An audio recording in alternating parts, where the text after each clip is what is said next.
So there's loads of ways that you can boost your bank balance and improve your cash flow. But today I'm going to give you some quick wins on things that you can implement quickly, easily, and most importantly today to help give your bank balance a cash flow boost. So first of all, upsell at every opportunity. What additional products, what additional services can you sell to your clients, existing clients, potential clients? Think McDonald's. When you go in there and you order a meal, the first thing they say is, do you want to make that a large meal? Costa coffee, when you go in there and order a coffee, they ask, would you like a cake for your coffee? So think of things like that that you can do.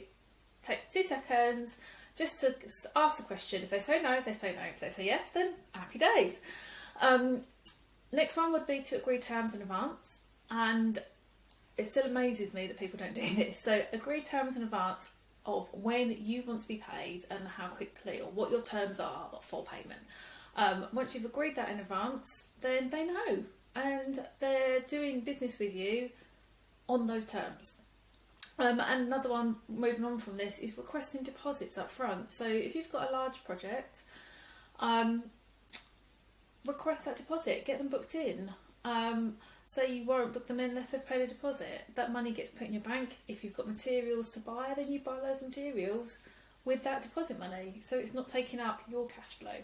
And continuing that for long-term projects, deposits, but stage payments as well. So don't just do a deposit at the beginning and then lump sum at the end, or worse, all of it at the end. Take payments as you go along. Agree points, as I said, agree terms in advance. So agree the stages as you go along in the project where you will take a payment. So say 20% deposit, 20% when it's, or 30, 40% when it's halfway done, some more at 75% done, and then leave the balance of 10% for when it's finished. That way, you're getting money in your bank as you go along. You can pay your suppliers, you can pay your subbies, whoever it is as you go along, and you're not having to front that. So they're some really, really good ones.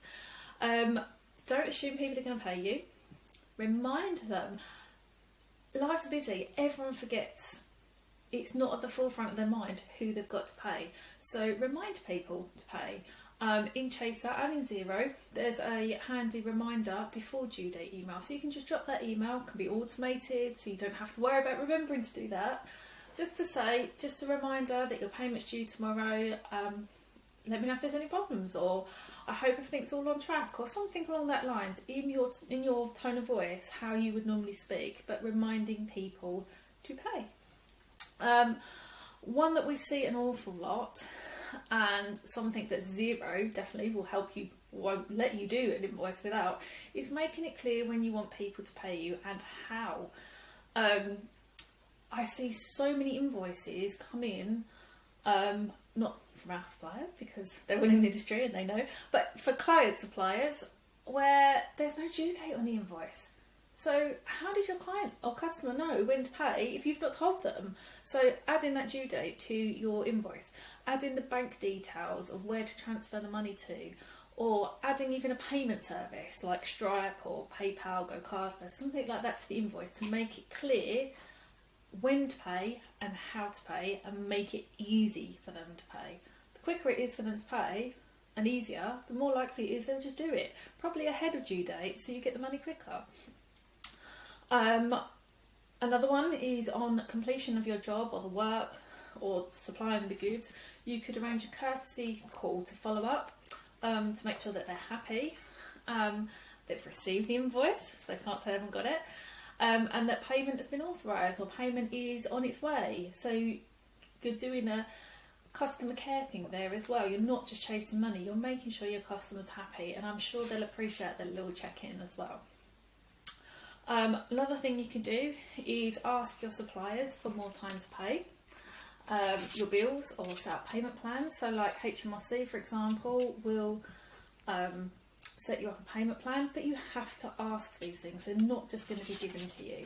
So yeah, ask. They can only say no, but quite likely they'll say yes, especially HMRC, so definitely do that one. And lastly, and this should be a really obvious one, but it's crazy the amount of people that don't realise this. Invoice at the earliest possible opportunity. So don't wait to month end to raise all your invoices. Build raising your invoices as part of your process.